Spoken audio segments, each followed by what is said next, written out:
Yes, hello again. Welcome to a Game of Two Halves. More craziness than a final half hour at Amy Park to come. And just like in the Battle of the Bridge, a moniker blatantly stolen from AFL, incidentally, only one team can come away with victory. And it wasn't victory. Unlike AFL, no one gets a point for missing in this game. Our brutal scorekeeper, Hayley Routley, aka the Queen of the Abacus, sees to that. Cross her at your peril. We'll introduce you to our team shortly, but first a thank you to our hosts on MPL TV for continuing to provide us with a platform to continue to grow our brand. And congrats to all the teams who kicked off their season last weekend.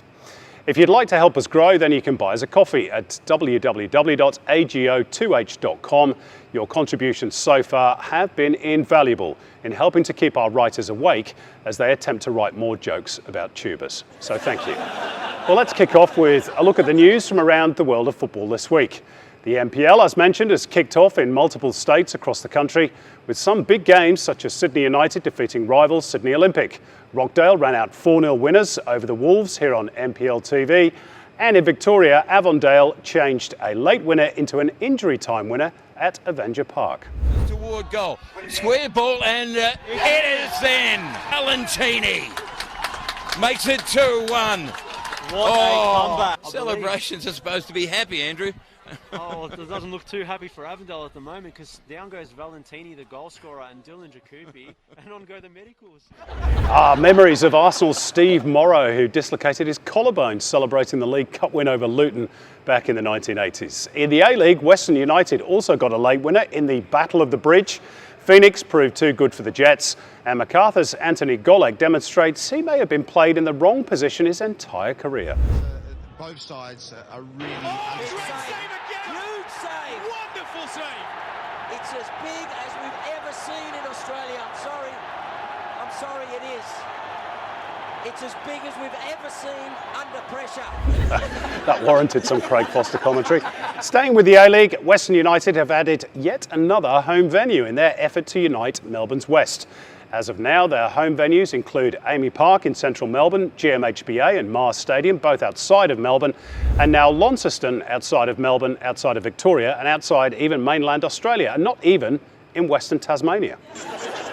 So let's introduce you to our two teams. Representing the Bobsy Babes, who lead the Series 5-3 incidentally, Captain Melissa Barbieri, who last appeared on the show as a cat, which is rather appropriate, we think, as her career has had at least 9 lives, and given her height for a goalkeeper, she also answers to tiddles. Alongside Bubs is Brisbane Roar's Scott McDonald, who worked for Optus during the Champions League coverage last year. That was until Fox Sports ran a story that he wasn't following COVID rules, which categorically had nothing to do with the fact that Optus are in competition with Fox, or that the person he sat next to in the commentary box was me.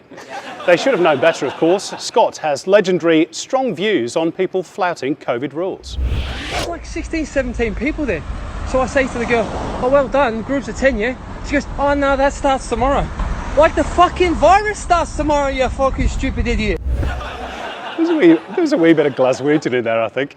Representing the Jamo Tarts, who got a win last week, is Captain Scott Jamieson, whose playing career sadly ended in the early stages of Melbourne City's win over Western Sydney Wanderers on Tuesday.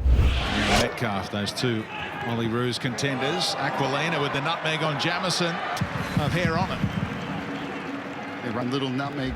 Yeah, the old pie and chips routine, as it's known. Get us a pie and chips on the way out. Sitting alongside Jamo, well, virtually anyway, is Ernie Merrick's favourite journalist, Michael Lynch. Lynchy is a man of many talents. He covers football, horse racing, was once the father of the chapel for the Journalists Union in Sheffield in the UK, and he's also invented a new sport entitled Open Sandal Dancing.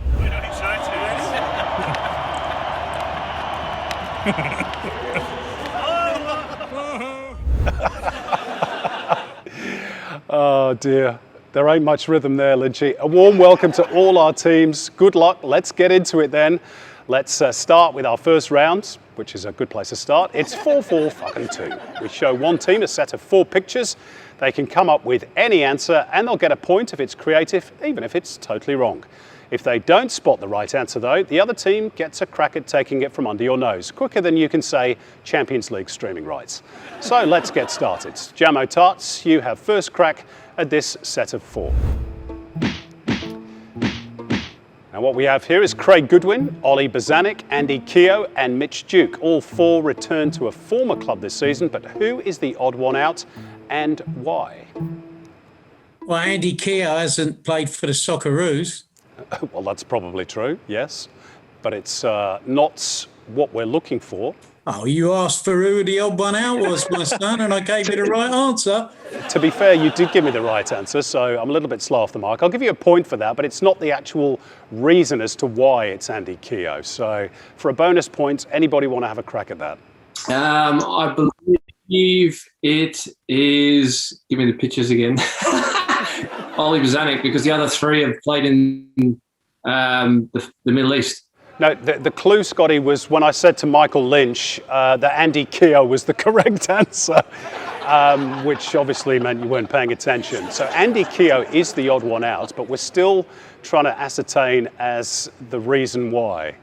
Anybody want to have a crack? Scotty, you can have another go if you like. Well, because he ain't Australian, and the others are. You've tried that answer already, Lynch, and it didn't work the first time. He's played in the Premier League and the others haven't. Also incorrect. That's true. He was at Wolves, wasn't he? Michael, listen, the rules of the game, it may well be true, but it's not what we're looking for. Do you understand the rules? Simon. Yes, Jamo. Can I request Joey Lynch instead of Michael Lynch, please? He's probably read the rules of the game. Yeah, I think we might give you a point for that, Jamo, which has made us giggle. Bobs, you've been very quiet so far. We've ascertained that it's Andy Keogh. It's like nails down a blackboard at the moment, trying to get the right answer. Do you know or have any clue as to why he's the odd one out? No idea. He's the only one not to score a goal in the A-League this year. Ding, ding, we got there in the end. The odd one out is Andy Keogh, while three of them have returned to their old clubs and immediately found glory on the score sheet. Keogh has so far only found the glory changing room.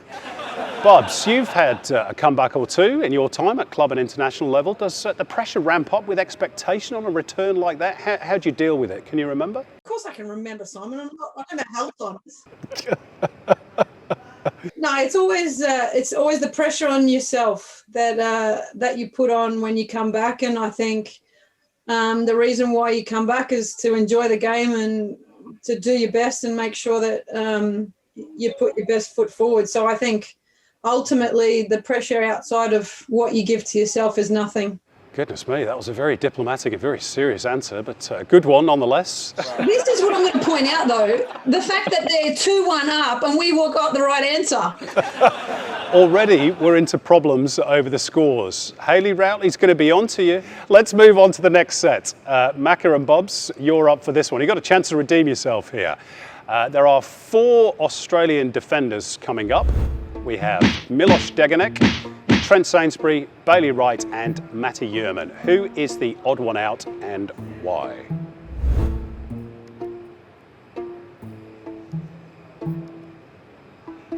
Obviously, it's Bailey Wright. No, it's not.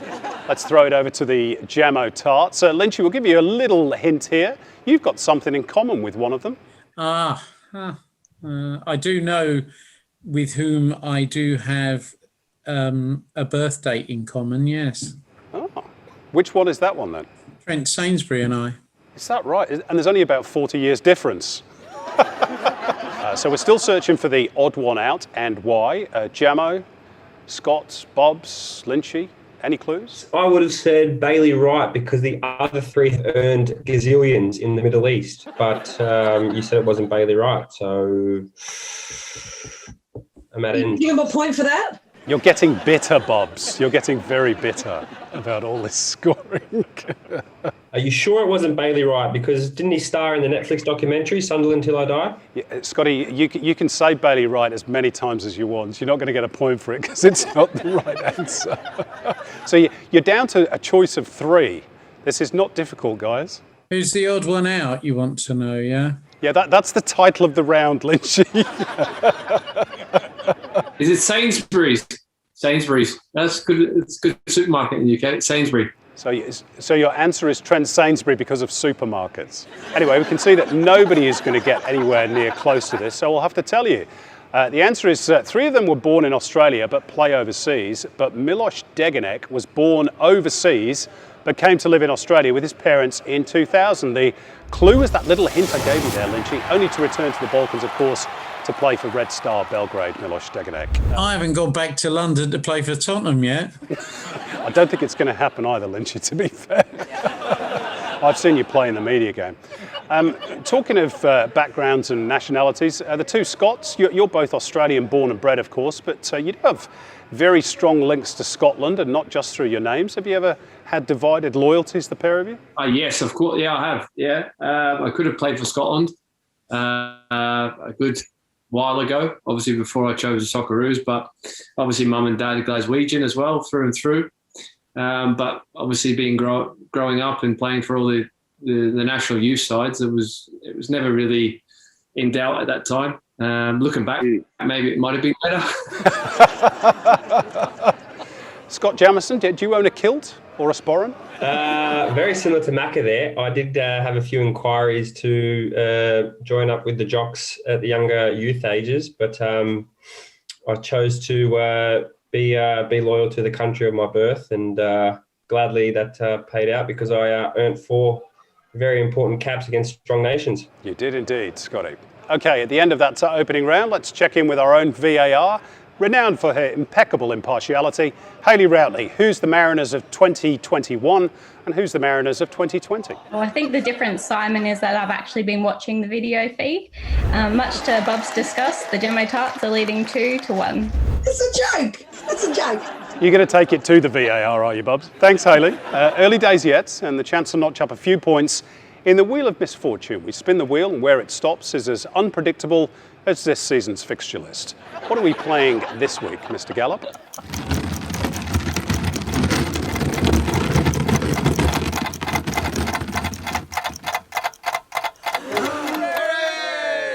It's the return of the Green and Golden Oldies. We've run some pics of Socceroos and A-League stars through the Ali McCoist filter to see what comes out. Can you spot who they are? Bubsy Babes, you're first up. Who is this?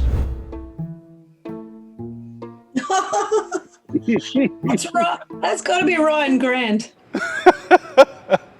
It looks like Mrs. Doubtfire, doesn't it? Yes, it is a young Ryan Grant transformed into, I'm just not quite sure what this is, to be honest. It's the mother of Frankenstein. That is scary. Point to the Bubsy Babes, though. Good spot. Next, Jamo Tarts. This one is for you. Who is this?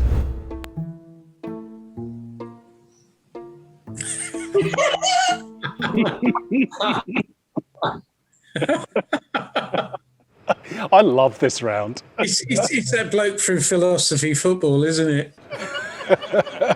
Marx, perhaps? Nietzsche?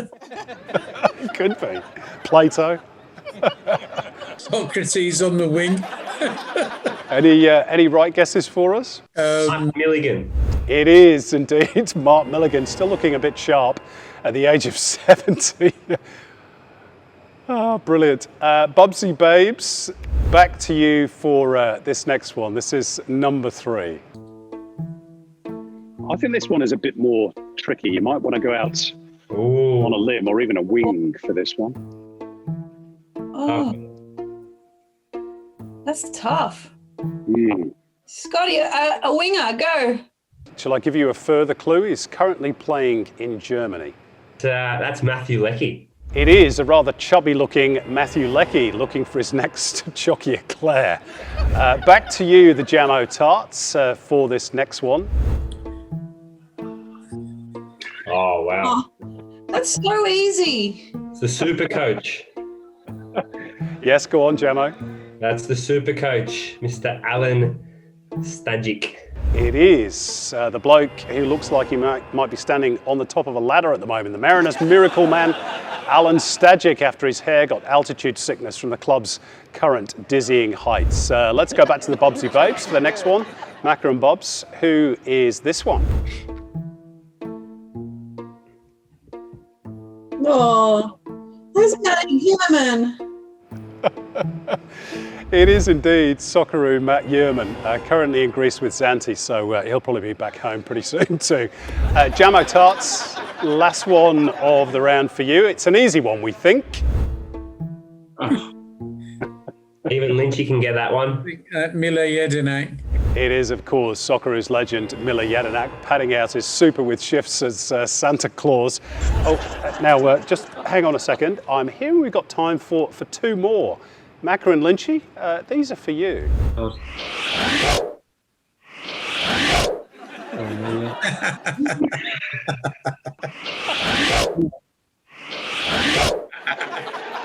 Even better.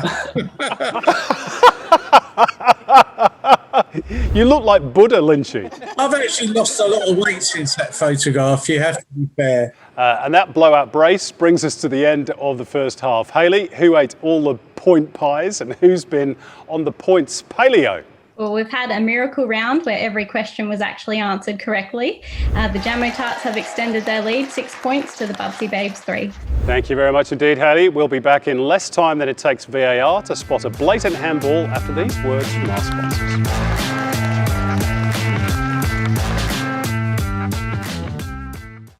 Well, according to Facebook and YouTube, we're now being watched by more people than many A-League games, which is admittedly a pretty low bar. And we'd love to carry on, but we need your support. Just one coffee a month from every viewer will keep us in bad jokes and corny clips for the foreseeable future. So if you can spare it, we'd love it if you could buy us a refreshing pick-me-up at www.agio2h.com. And if you're a company wanting to be seen by thousands and thousands of engaged football fans, then hit us up at show@agio2h.com to discuss a partnership we can tailor to any budget, obviously. Or buy us a coffee. Both are good. Thanks. And we're back with everything to play for in the second stanza, a term only ever seen in match reports. Next up, it's On Me Headlines, where part of the upcoming headlines are missing, like Wellington Phoenix from, well, Wellington. 1 point to the team who can fill in the blanks, and some bonus points for those who can embellish the truth a little. And we're off. Bubsy Babes, how has Alessandro Diamanti described his failed move to Melbourne victory? Any wrong guesses for me? Scotty McDonald or Bubs? It was down to some sort of social media thing, wasn't it? He didn't have enough followers. I actually think we're going to give you a point for that because that is sort of part of the answer, but we're looking for the actual word that is missing. I'll throw it over to the Jamo Tarts. Any clue? Sorry, go on, Bubs. He said it was funny. You got it. Spot on. The answer is, it was funny. He presumably said this as he watches victory languish in 12th spot. Yes, the Western United star this week reflected on his failed signing with victory in 2016. It's claimed former FFA bosses had to Google him despite him scoring twice against victory while with Guangzhou Evergrande in 2014. The FFA apparently didn't consider him strong enough for their guest marquee ruling, and Diamanti says the FFA told him that it was between him and Tim Cahill, but that he didn't have enough Twitter followers. What the FFA obviously don't know is that, of course, most of Tim's 750,000 plus Twitter followers are blocked by the Socceroo. Moving along, Jamo Tarts, a Brazilian soccer fan, blank so that a key player could feature in a crucial match, but blank. What's all this about? This is your domain, Lynchy. Take it away, mate. I don't really know this story, but Joey Lynch would, so you better know. But does he have a blue tick on his Twitter, Michael? No, not like me. No. I'm a legacy player, you know. Shot himself. I quite like that one for creativity, actually. Might give you a point for that one. Let's throw it over to the Bubsy Babes. Any ideas, guys? The Brazilians are crazy, aren't they? Sold his mother so that a key player could feature in a crucial match. Oh, I didn't see it. Transfer papers didn't come through in time. That's not bad, Bobs. We're going to give you a point for that because you're on the right lines with money, if you want to embellish further. A Brazilian soccer fan sold his mother so that a key player could feature in a crucial match, but he got injured and couldn't play anyway. You're very keen on selling mothers. Would you sell your own mother, Bobs? Oh, some of those guys' paychecks, maybe. This is a tricky one, to be fair. Here's the answer. The answer is paid his team $186,000 so a key player could play, only for him to be sent off, and they lost. Yes, the Brazilian Serie A Internacional fan paid the club 1 million reals, or 186,000 Aussie dollars, to trigger a clause in star player Rodinei's contract for him to be able to play against parent club Flamengo. Internacional were top of the league with just 2 games to go, looking to secure their first title in 42 years. They were 1 point ahead of Flamengo. The club hoped Rodinei's presence against Flamengo would secure them the title. But just 4 minutes into the second half, with the score locked at 1-1, he saw red for a clumsy tackle, allowing Flamengo to go on and find a winner to pull off a vital title-snatching 2-1 win. $186,000, a lot of cash. But to put that in terms that even Brisbane Roar fans can understand, that's 186,000 frozen Cokes or 2 MacArthur FC away bay tickets. Ouch. Back to you, Macca and Bobs. Football hard man Pepe admits he did what until the age of 17? Any thoughts on this one? He two-footed his grandma until the age of 17. Everybody's got it in for the mums and the grandmas at the moment, haven't they? That's not the right answer. Yes, go on, Lynchy. Slept with the light on. You're not too far away. Sleep certainly features. We might give you a point for that. The answer is sleep in his mum's bed. Yes, Portuguese 6'2" big man Pepe has revealed that until he left Portugal at the age of 17, he slept in the same bed as his parents. Intrigued by the possibility of improving his own performance through the Pepe method, our very own Scott Jamieson has been spotted trying out some new bed situations of his own. Brace yourself, Australia.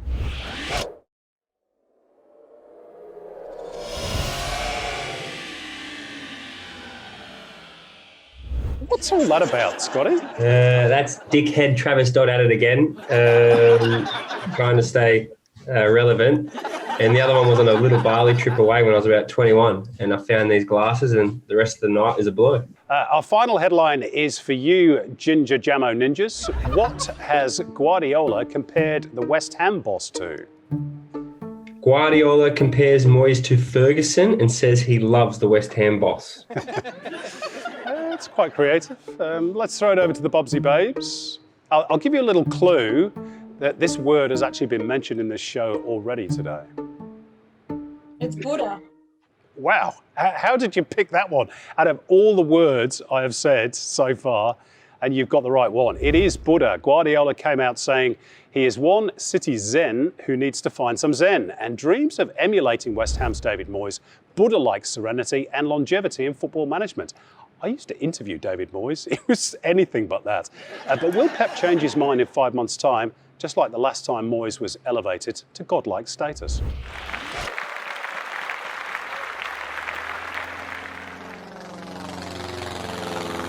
Wasn't a very happy spell at Manchester United, was it? Hayley Routley, time is ticking away and players are going down with cramp. Who's in more trouble than a Barcelona president? Well, the Bubsy Babes have closed the gap. They're down just by 1 point, 7 to the Jammo Tarts 8. Ooh, it is all to fight for in the dying minutes. It is squeaky bum time. Teams, get ready for some quick fire trivia. 10 questions, 1 point for a correct answer, minus 1 point for an incorrect answer. 2 bonus points for a hat trick of correct answers. So think very carefully before you shout out your name, because it could all hinge on this. Well, in fact, it does. Let's go. Question 1. In the W League this weekend, who is set to be the first player in the competition to play 150 matches for one club? Jammo, you got him first. I'm going to say Claire Polkinghorne. And you would be absolutely spot on. It is Brisbane Roar's Claire Polkinghorne. Question 2. Who scored the only goal for Brisbane Roar in their 3-1 loss to Perth Glory? Yes, Bobs. Hingett. Jack Hingett is correct. Point to the Bubsy Babes. Question 3. Stephen Gerrard and Rangers are inching closer to winning the Scottish Premiership. How many league games have they lost this season? Yes, Jam. I thought Scotty McDonald might have been in on that one. Yeah, no. He won't answer this question because it's the blue side, but they've lost none, Simon. They're undefeated this year. You are correct, Jammo. They haven't lost a single match so far. It's hotting up. Lynchy, wake up, Lynchy. Come on. I knew you were a blue-nosed Hun, so I left it for you. Oh, good man.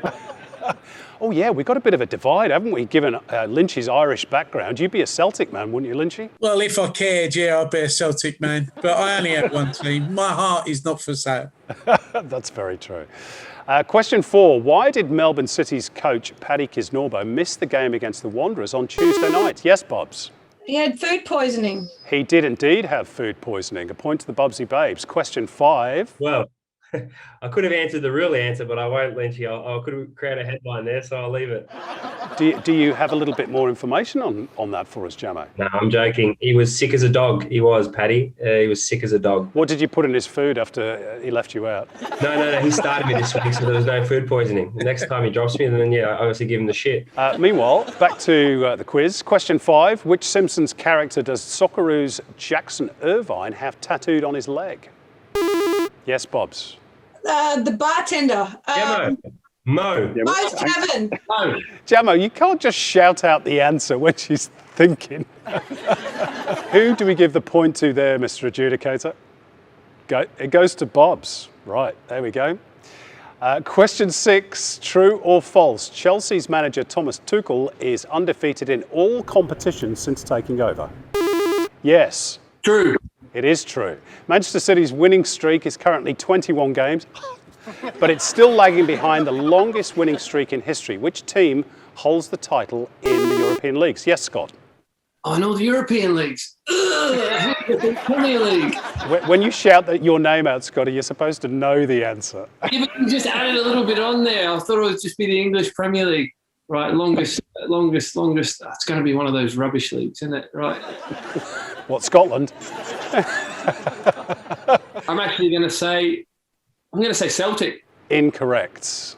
We'll throw it over to the Jamo Tarts. Lynchy, come on, son. Your internet's not frozen anymore. You can have a go. It would be a pure guess, but let's guess Dynamo Kiev in the 80s in Russia. I like the way you're thinking, Lynchy. Unfortunately, you're incorrect. We'll give it one more crack for the Bobsy Babes. Bobs, you've been very quiet tonight. I've been at appearances all day. I'm stretched. You're smiled out, are you? I thought you were just sulking over the lack of points that Hayley was giving you. That too, but yeah. You okay there, Lynchy? You about to pass out? Or? I'm just being tea deprived because I haven't been able to get up and top myself up, have I? The answer is Benfica in Portugal, who had a 29-game winning streak back in the 1970s. On to question 8. What year are the UK and Ireland bidding to host the World Cup? Go on, Lynchy. Yeah, 2030. 2030 is correct. Yes, point to the Jamo Tarts. Only a couple of questions left. It's very tight on the scoreboard. Question 9. Schalke have just hired their 5th coach of the season already. Is this a record? Yes, Bobs. No. It was a 50-50 and you chose the right one. The answer is no. For a bonus point, can anybody tell me who does hold the record? It's a bit obscure. Xanthi. Xanthi. The answer is Palermo in 2016, who had a record 9 managerial changes involving 7 different coaches. They actually sacked one guy twice in a single season, and they had more managers than wins. Question 10 could all hinge on this. In the very dramatic end to the Battle of the Bridge, who scored the last-second winner for Western United? I think Bob's got in. Oh, Sanchez. Stop. Victor Sanchez. Oh, come off it, referee. That's got to go to VAR. Could be the winner. Oh, my goodness. The final whistle has blown. I'm not even going to attempt to say who should have had that last point. That honour goes to Hayley Routley. Hayley, who is Manchester City and who is, well, everybody else? Oh, well, thanks to that last question, the Bobsy Babes have won 11 to the Jamo Tarts 10. The Victorian Institute of Sport Days, Scotty. Oh, they all won too.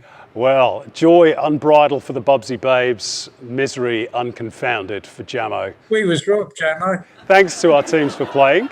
Before we go, just time for some late-breaking news. As the Socceroos prepare to resume the road to Qatar, Graham Arnold says mateship will get his team through to the finals. And finally, Liverpool have released a highlights video of their season since Christmas. Jumper away. Speed 725. Showing Felix and a stable descent. bump on the bottom. Thanks for our teams for playing. Good night. Don't forget to buy us a coffee.